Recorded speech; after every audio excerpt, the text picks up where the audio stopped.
धन्यवाद कार्यक्रम सञ्चालकज्यू। विश्व ध्यान दिवसको अवसरमा आयोजित कार्यक्रमका अध्यक्षज्यू, विशिष्ट व्यक्तित्वज्यूहरू,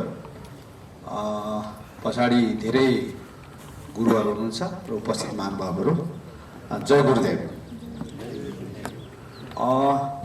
अहिले मैले खालि ध्यान प्राप्त अथवा ध्यान गरेपछि के अनुभव हो भन्ने विषयमा मात्रै सम्बन्धित रहन चाहन्छु।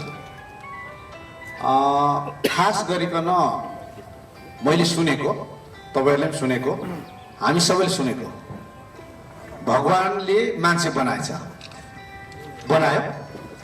मान्छे बनेपछि मान्छे बनाउँदा एउटा चीज चाहिँ भगवानले लुकाएछ, पैतालापट्टि लुकायो। अनि के चाहिँ लुकाएछ त भन्दाखेरि अरु मान्छे त दुरुस्त भयो, ज्ञानी पनि भयो, ध्यानी पनि भयो, पैसा कमाउने पनि बनाएछ, तर शान्ति चाहिँ लुकाइदिएछ भगवानले। शान्ति लुकाइदियो भगवानले।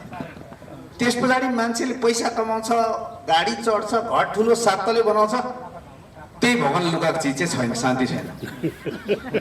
अब मान्छे शान्तिको निम्ति भगवान कुद्छ, मन्दिर कुद्छ, यता कुद्छ, कुदेछ। त्यो कुद्ने क्रममा म पनि यहाँ जोडिएको छु क्या। पुरै यति नै। म सांसद पनि छु, घर पनि छ, गाडी पनि छ, तर नगर्नुपर्ने काम मैले कहिले गरेको छैन। गर्ने मात्रै गरेँ, तर शान्ति त पुगेन नि। शान्ति चाहियो। त्यस प्रसङ्गले गर्दा म यो महर्षिसँग जोडेँ र मैले ध्यान गर्न थालेको 2.5 वर्ष हो। अहिले 2.5 वर्ष हो। म एउटा यो ध्यानसँग जोडेको विषय र मेरो परिवारसँग जोडेको विषय भन्छु। दीपक प्रसाद बास्कोटाजी पूर्वेली हुनुहुन्छ, 5 थरको, म त्योभन्दा माथि ताप्लेजुङको। त्यहाँको बसोबास लिम्बुवान भन्ने छ, लिम्बू। यहाँ मलाई लाग्छ लिम्बू हुनु न, हाम्रो परिवार मात्रै हो। तर लिम्बुवान जान्ने मान्छे चाहिँ दीपक प्रसाद बास्कोटाजी हो। अब लिम्बुवानको हाम्रो खानपिन कस्तो हुन्छ भने बिहान उठेर चिया, हाम्रो पहाडमा चिया थिएन, चिया रोप्नु सुरु गरे नि दीपक प्रसाद बास्कोटाजी। चिया थिएन, चिया सुरु गर्नु, त्यहाँ चिया थिएन, हामी चिया खान थियौँ। चिया भनेको के हो त लिम्बू घर भन्ने चिज, अब भन्दा हुन्छ। चिया भन्ने चिज त्यो हामीले बनाएको लिम्बूले खाने त्यो। अब कोही नेवार हुनुहुन्छ भने थाहा हुन्छ, त्यही चिज हामीले चिया खाने हो। भनेपछि कर्म चलिरह्यो, खाइपिन गरिरहने हो। मैले ध्यान गर्नु अगाडिसम्म म खान्थेँ। अनि दीपकजीसँग भेट भएपछि मैले ध्यान गर्छु, ध्यान गर्नु पर्यो भनेपछि उहाँले स्पेसल म तपाईँलाई विशेष खालको ध्यान गुरु म दिन्छु भन्नुभयो। उहाँले माधव बरियालजीले दिनुभयो। अहिले तपाईँको लामो यहाँ सुन्नुभयो, उहाँसँग मेरो भेट भयो। अब माधव बरियालजीले ध्यान गर्नु भन्दा पहिले मैले सोध्नु पर्यो, के खानु हुन्छ, के खानु हुँदैन सोध्नु पर्यो नि त। फेरि गुरु उहाँ हुनुहुन्छ गुरु महर्षि, त्यो फोटो राखेर भन्दै हुनुहुन्छ खानु मिल्ने हो कि भनेपछि त गाह्रो हो। भनेपछि होइन, तपाईँले जे खाएको हुन्छ, तर मैले ध्यान के हो, ध्यान बुझ्नुहोस्, ध्यान गर्नुहोस्, खानु मिल्छ भनेपछि मैले ध्यान सुरु गरेँ। उहाँबाट उहाँ भीमजीले भने जस्तै 4 दिनको ध्यान, 5 दिनको ध्यान गरेँ। ध्यान पछि निरन्तर रूपमा कन्सियसनेसको विषय आयो। ध्यान गरेपछि तपाईँले के खानुहुन्छ, के खानु हुँदैन, निरन्तरता के दिने के नदिने भन्ने चाहिँ तपाईँलाई थाहा हुँदै जान्छ। ध्यान गर्दै जानुहोस्। ध्यानले रिफ्लेक्ट गर्छ तपाईँको शरीरलाई, तपाईँको कन्सियसनेसमाथि यसले प्रभाव जमाउँदै लाग्छ। भनेपछि म ध्यान गर्दै गएँ। ध्यान गरेको मलाई लाग्छ 4-5 महिनापछि हैदराबादमा एउटा ठुलो फेरि ध्यान शिविर हो। त्यहाँ जानु पर्यो भनेर म पनि तयारी गरेँ। म पनि गएँ हैदराबाद। जान पूर्व अब त्यो ठुलो कन्भेन्सन छ, 10,000 मान्छे उपस्थित हुनेछ भनेपछि मैले कन्सियसनेस पैदा भयो। अब त्यो अघि चिज जे खाइँदै थियो त्यो अब खान हुँदैन होला भन्ने लाग्दाखेरि खान मन पर्न छोड्यो। त्यो छोडेको 2 वर्ष भयो। मन पर्दैन, आउँदैन, रुचि छैन। अब मेरो साथीहरू मसँगै बस्छन्, म पहिले खानु, साथीहरू मेरो अहिले पनि खाइरहेछन्, हामी सँगै हुन्छौँ, म रमिता हेर्छु, उनीहरू खान्छन्। तर रमिता हेर्दैछु मैले। अब 2 वर्ष भयो। अब त्यस पछाडि मैले अर्को भन्छु, जस्तै मांसाहारी थिएँ म, अहिले 2 वर्ष भयो प्योरली शाकाहारी। अब म सामाजिक अभियान धार्मिक अभियानमा गाउँघर पनि जानुपर्छ। प्रणामी गाउँमा जान्छु, प्रणामीहरूलाई भन्छु म तपाईँहरू जे प्रणामी हुनुहुन्छ तपाईँहरूको पनि म हजुरबा प्रमाणी हो भन्छु। प्रणामी किनभने प्रणामीले नखाने खाने पनि खान्छन् क्या, म त खाँदिनँ।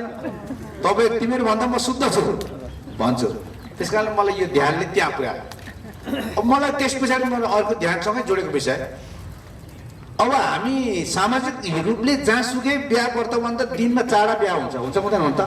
4 बिहा लागिरहेको हुन्छ। यो त जा त्यहाँ टिपेर अलि खाइहाल, उता पनि खाइहाल, उता पनि खाइहाल, कति खाने थाहा हुँदैन थियो।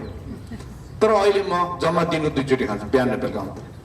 त्यो पनि कन्सियसनेस हो नि, किनभने यो संसारमा सबभन्दा मान्छे धेरै रोगी बिमारी कसरी भयो भने त धेरै खाएर भएछ क्या। त कम खाने मान्छेले रोग कम लाग्छ भन्ने ज्ञान आयो नि। त्यस कारण 2 चोटि, बिहान 1 छाक, बेलुका 1 छाक। त्यो पनि केही ध्यान भयो भने यो यसले के कन्सियसनेस दियो भने खाना बेलुका चाँडो खानुपर्छ भन्ने पनि ज्ञान आयो। ध्यान नगर्दा म राति 12 बजे गएर फेरि भात पकाऊ तताऊ भनेर खाने मान्छे 12 बजे। अब अहिले ध्यान भएपछि 6 बजे नै अघि खाइसकेको हुन्छ। सब घरमा शान्ति, पकाउनु त पऱ्यो, तताउनु पऱ्यो, बिजुली जलेन।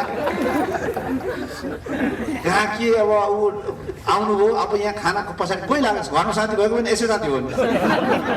ध्यान नगरी पनि शान्ति भइहाल्यो। यति राति आउने के गरेको, फेरि उठ्नु, आँखा मिच्ने, उता जाने, चुलो चौका केही हेर्नु परेन। त्यस कारण ध्यानको रिफ्लेक्सनहरू चाहिँ मैले जिन्दगीमा यो देखेँ। मलाई लाग्छ पुरानो ध्यानी साथीहरूलाई यसै थाहा होला, नयाँ ध्यानी साथीहरूलाई त्यो थाहा नहुन सक्छ। र अलिक सानो प्रश्न अर्को जोड्छु। त्यस पछाडि मैले ध्यान गरेँ, मैले यति ज्ञान लिएपछि मेरो निर्वाचन क्षेत्र झापा निर्वाचन क्षेत्र 4 हो। मैले त्यहाँ सबै विद्यालय 65 वटा विद्यालय माध्यमिक विद्यालयका हेड सरहरूले राखेर गर्यो। अनि त्यहाँ पालिका शिवसतासी नगरपालिकाका सबै कर्मचारीले राखेर ध्यान गर्यो। अब कति नियमित छ छैन त्यो मैले हेर्नु बाँकी छ। तर मलाई लाग्छ हाम्रो बुझाइमा अझै पनि कमी छ।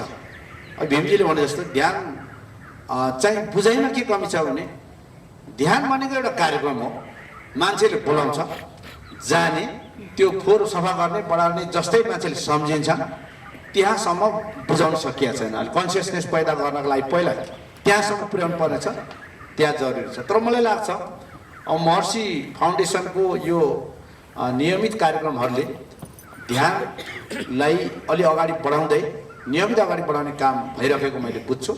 तर समाजका अरू धेरै अगुवा साथीहरू, विशिष्ट व्यक्तिहरू, सबै व्यक्तिहरू लाग्ने हो भने एउटा अहिले शान्तिपूर्ण समाज निर्माणमा यसले सहयोग पुर्याउँछ।